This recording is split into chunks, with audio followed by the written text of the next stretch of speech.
Alright, I had to go to Walmart this evening. I just got back. I had to have this right here. That's a acid reducer. I have to have that because I take arthritis medicine.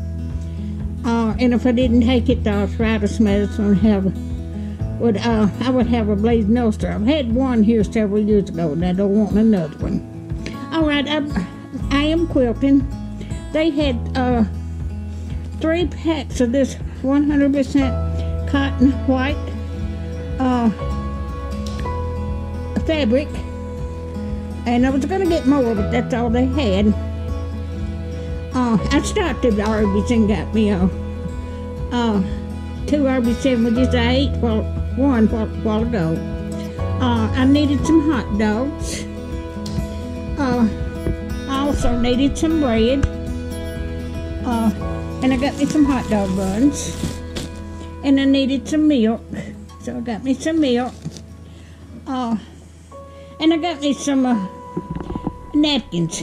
So that's what I've got today. So if you like my videos, just like, share, and subscribe, and hit that little bell if you want to be notified when I got another video coming out.